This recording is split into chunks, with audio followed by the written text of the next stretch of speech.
meu povo! Professor Marcos Paulo Araújo na área. Se derrubar é pênalti. É sempre bom ter a sua companhia em mais uma aula. Seja muito bem-vindo, seja muito bem-vinda aqui ao Sejumpa Cursos Online, é o nosso canal, um dos canais aí que mais cresce no YouTube, beleza?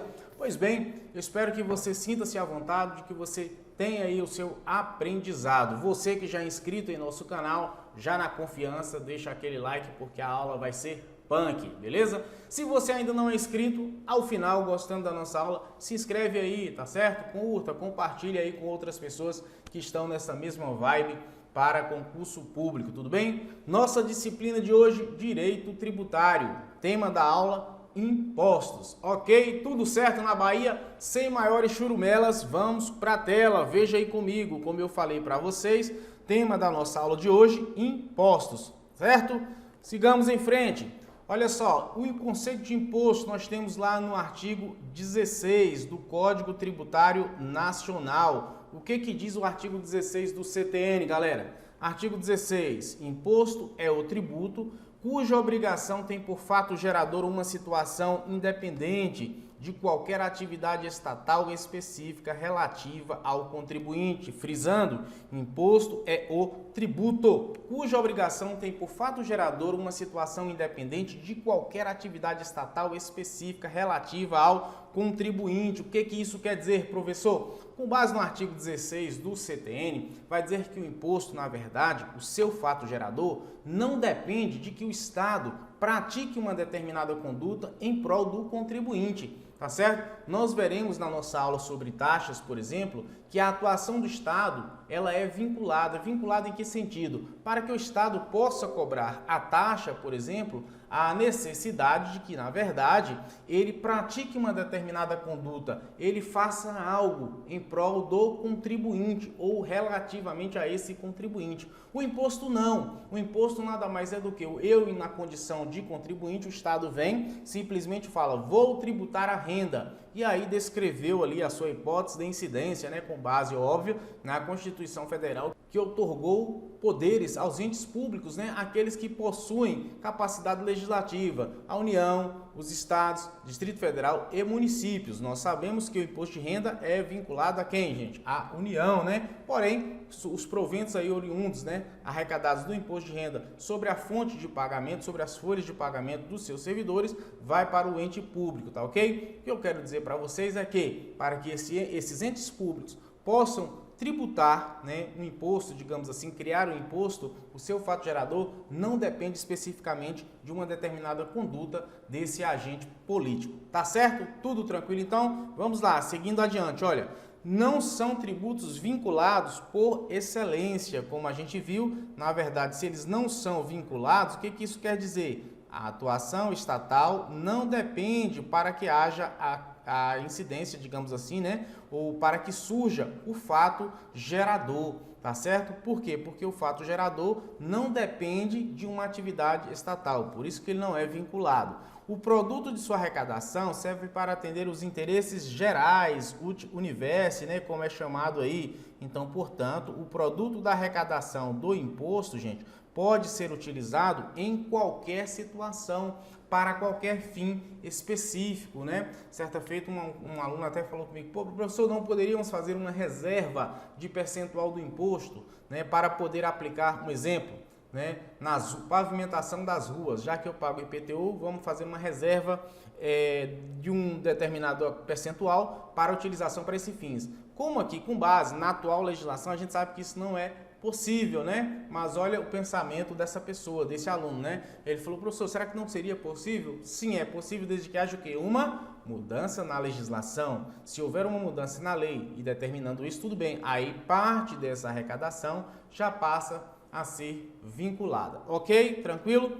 Pois bem, o produto de sua arrecadação serve para atender os interesses gerais. Então, portanto, a arrecadação feita daquele imposto, na verdade, é aplicável em qualquer situação, né? O gestor tem esta liberalidade aí para fazer uma melhor gestão e aplicar onde que de fato lhe convém, onde, digamos assim, esteja doendo, né? De repente pode ser numa praça, pode ser num aterro sanitário, no esgotamento, enfim, ele tem esta possibilidade de aplicar esse recurso onde ele quiser e bem entender. Tudo tranquilo? Então sigamos adiante. Vamos lá. Os fatos geradores dos impostos são, portanto, atos praticados pelos próprios contribuintes. Nota-se que os fatos geradores de impostos são ações, estados conhecidas por nós. Ou seja, gente, na verdade, esse imposto, o fato gerador do imposto, nada mais é do que uma conduta praticada por mim, por você, na condição de contribuinte, né? Na condição de contribuinte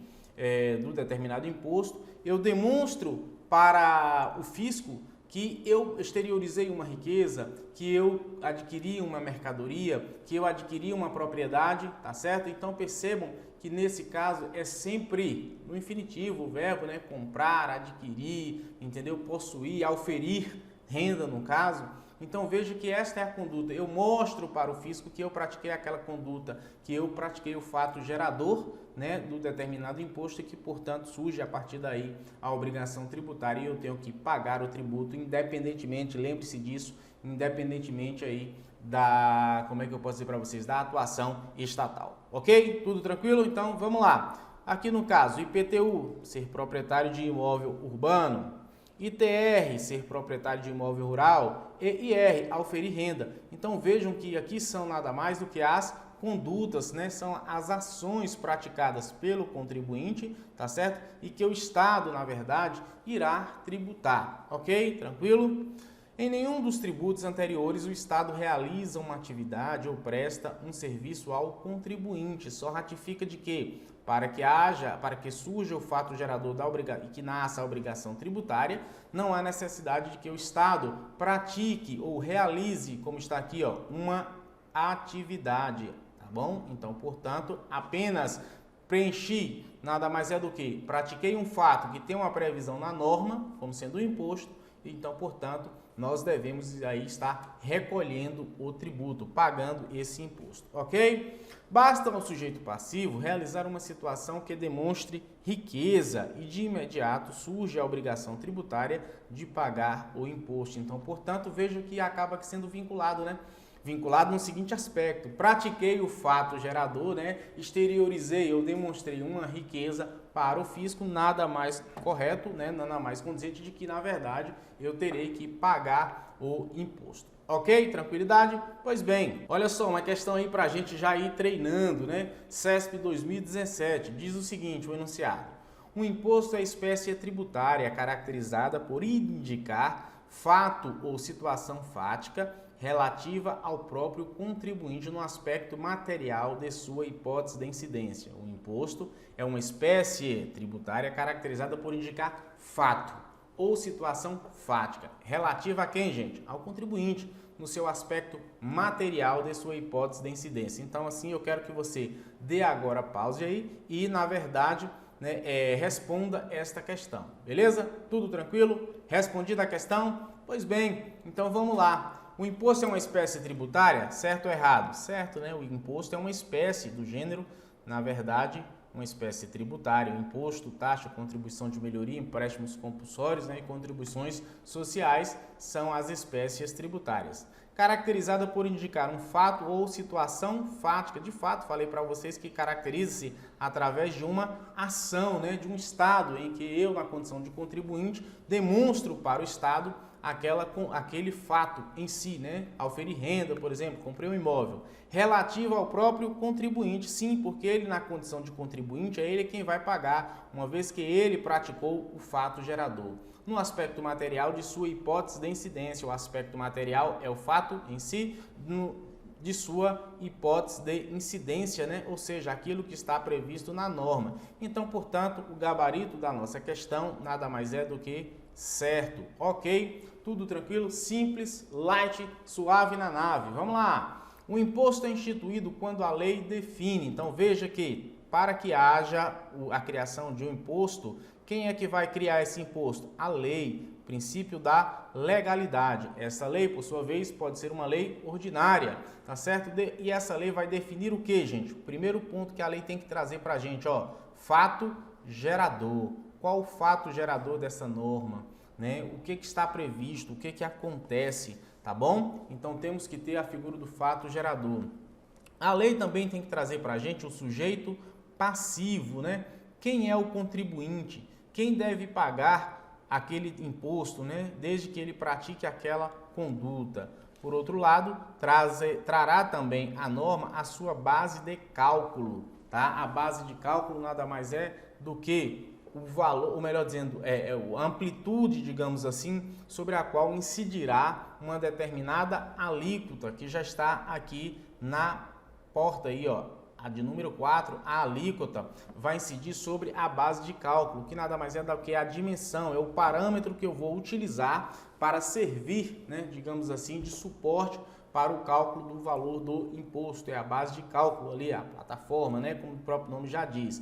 E a alíquota eu coloquei aqui em verde, por quê? Porque lá na frente eu vou chamar o detalhe para isso aqui, ó. Então veja que a lei, na verdade, ela tem que trazer para a gente, tem que definir a lei que vai criar o imposto, né? Ela tem que definir fato gerador, beleza? Sujeito passivo, base de cálculo e alíquota. Então, portanto, esses 4 itens você precisa ter em mente que a lei que institui o imposto deverá apresentar para a gente fato gerador, sujeito passivo, que nada mais é do que o contribuinte, base de cálculo e alíquota. Esses 4 itens, então, portanto, deverá estar presente nessa lei que está instituindo o imposto, ok? Só relembrando, aliás, significa basicamente que é preciso definir uma situação que enseja a tributação, quem deve pagar e quanto deve pagar. Então, portanto, isso aqui nada mais é do que, olha, vamos definir uma determinada situação, que é a situação fática ou a hipótese de incidência, tá certo? E uma vez definida a hipótese de incidência, a gente tem que saber quem deve pagar, aqui no caso, o sujeito passivo, né? Quanto se deve pagar, que eu tenho a base de cálculo e a alíquota. Então, são essas 3 situações que a gente tem que encontrar na lei. Definir a situação, que nada mais é do que criar ou estipular, melhor dizendo, o fato gerador. Definiu aquela hipótese de incidência, né, que vai ensejar a tributação. Quem deve pagar? Aquele que praticar aquele fato, na verdade, né, praticou o fato e a subsunção do fato à norma.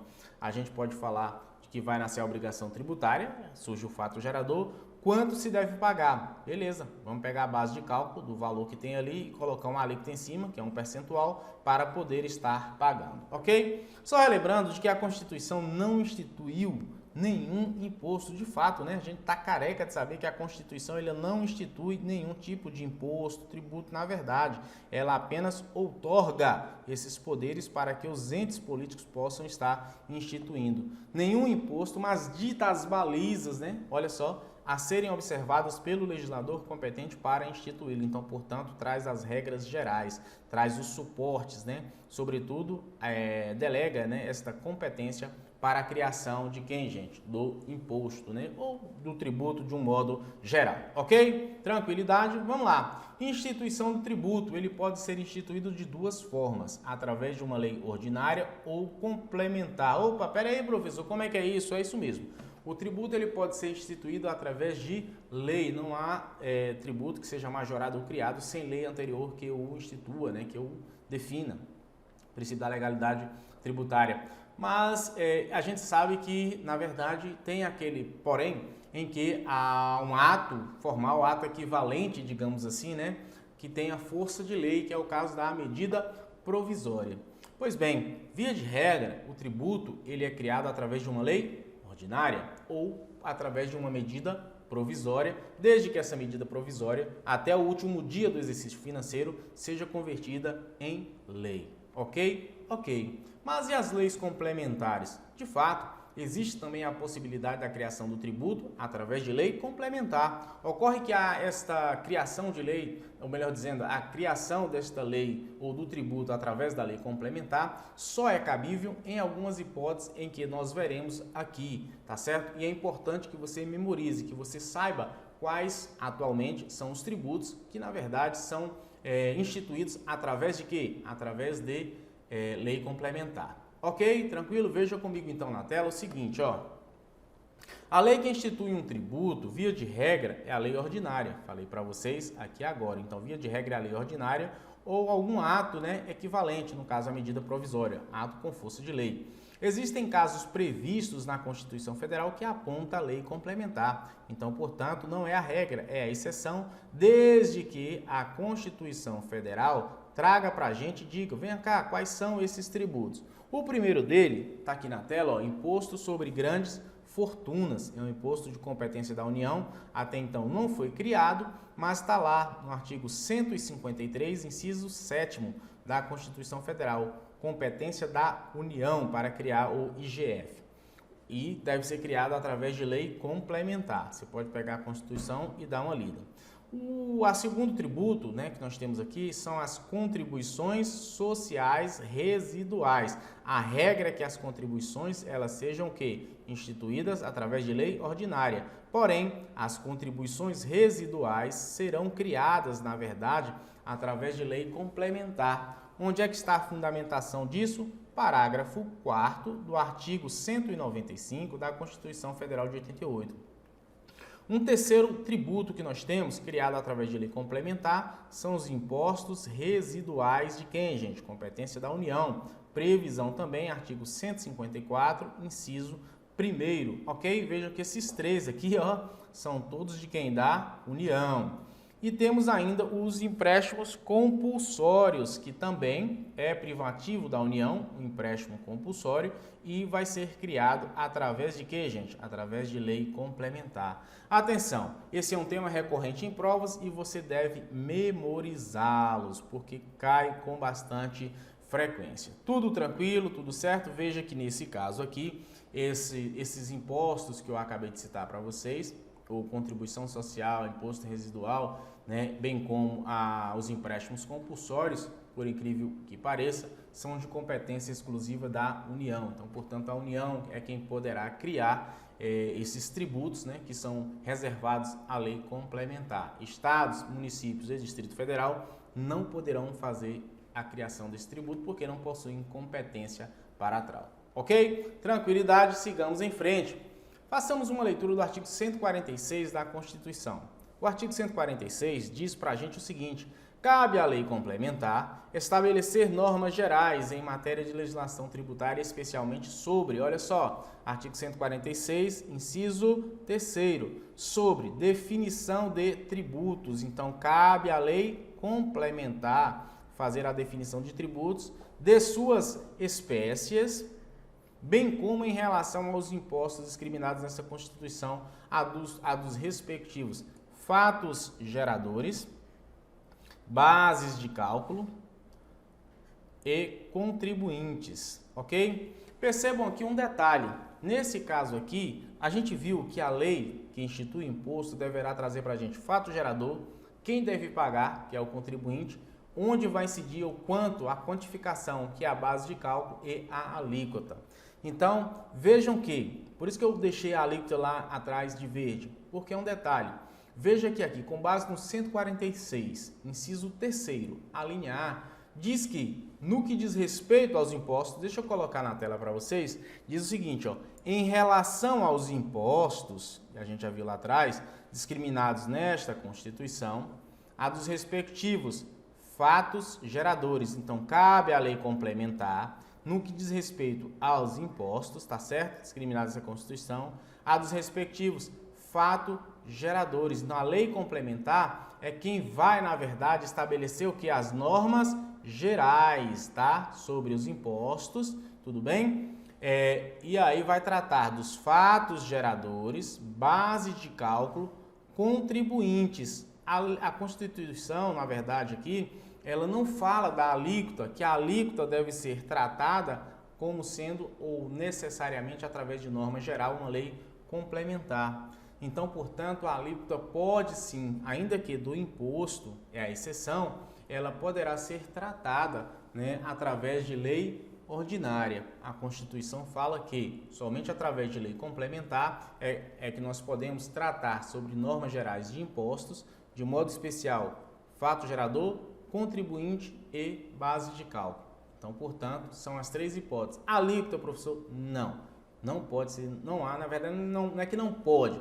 Na verdade, não tem a exigência de que seja tratada através de uma lei complementar, e isso cai em prova porque, como a gente viu lá atrás, entendeu? Que na verdade a lei que institui o imposto, ele vai tratar sobre fato gerador, quem deve pagar, os contribuintes, base de cálculo e alíquota através de lei. Não está dizendo que seja uma lei complementar. Ok? Tranquilo? Sigamos em frente. Atenção, pois a definição das regras gerais sobre alíquota, olha só, sobre alíquota, não está incluída no artigo 146, inciso 3º, a linha A da Constituição. Ou seja, não precisa vir definida em lei complementar. Assim, podemos perceber que todos os elementos que criam um imposto, fato gerador, sujeito passivo, base de cálculo e alíquota, que é a exceção, somente a alíquota não deve ter regras gerais definidas por lei complementar. Tudo tranquilo? Tudo certo na Bahia? Sigamos em frente então, vamos lá. Os impostos e o princípio da não vinculação ou não afetação. Os impostos, quanto à destinação do produto de sua arrecadação, classificam-se como tributos de arrecadação não vinculada. Não vinculada porque, como a gente viu, tá? Na verdade, o produto, a arrecadação que é feita com relação aos impostos não tem um destino específico. Não necessariamente porque eu cobro IPTU, eu vou ter que pegar o dinheiro do IPTU para fazer a pavimentação asfáltica aí da sua rua ou em paralelepípedo. Por outro lado, os impostos, por expressa vedação constitucional, não podem ter o produto da sua arrecadação vinculado a órgão, fundo ou despesas. Então, portanto, de igual modo, o imposto não pode ser vinculado, né, o produto da sua arrecadação, a qualquer órgão, a algum fundo ou a despesas. À exceção daquelas vinculações previstas aonde? Na própria Constituição. A Constituição, vou mostrar para vocês aqui em alguns artigos, vinculam determinados recursos. Então, portanto, se houver previsão constitucional, tá ok. Se não, não poderá fazer isso. E isso tem previsão aonde? Essa vinculação. Artigo 167 diz, são vedados, inciso 4º, a vinculação de receita de impostos aonde? A órgão, a fundo ou despesas ressalvadas a repartição do produto da arrecadação dos impostos a que se refere o artigo 158, 159, tá certo? Bem como o artigo 157 também, né? Com relação ao imposto de renda. A destinação de recursos para ações e serviços públicos de saúde, então pode ser vinculado, né, para ações e serviços públicos de saúde. Para a manutenção e desenvolvimento do ensino, também podemos vincular a arrecadação do imposto.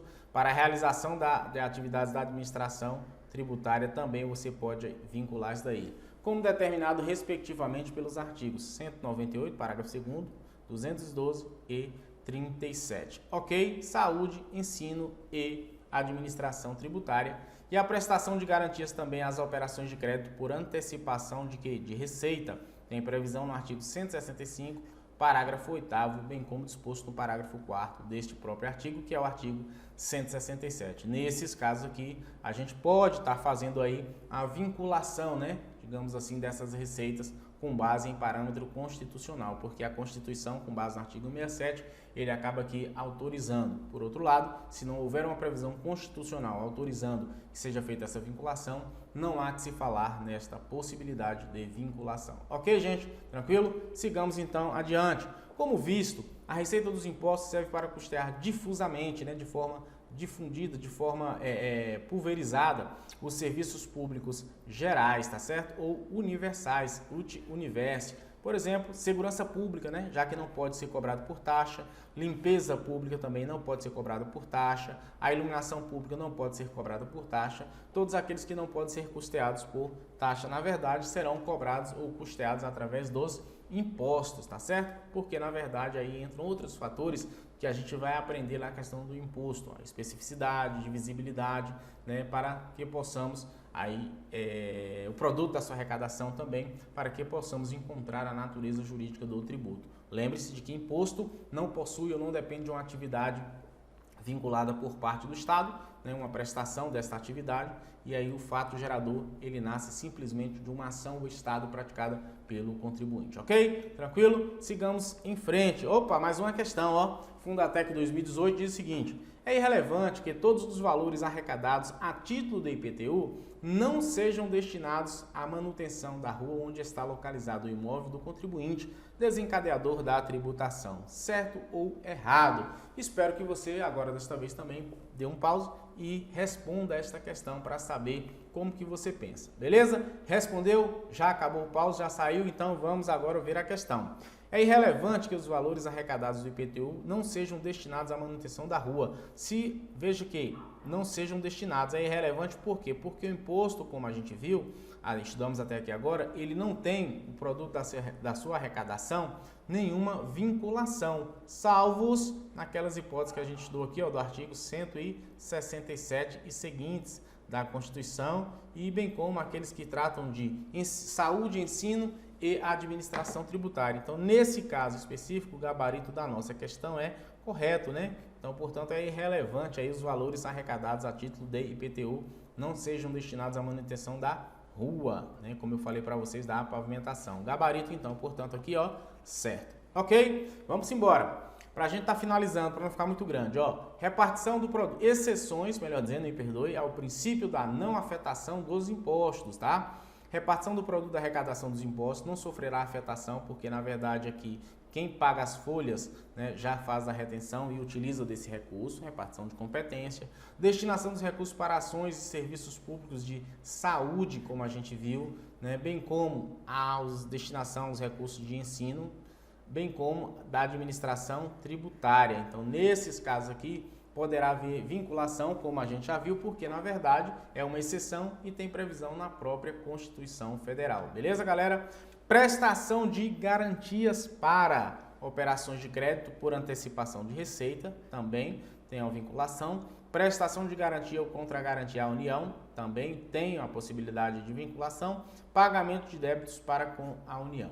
Ok, tudo tranquilo? Bom, aqui a gente encerra esse bloco e continua em breve na nossa próxima aula. Beijo grande, foi muito bom ter a sua companhia. Gostou? Compartilhe, curta e deixe o seu like. Valeu, fui!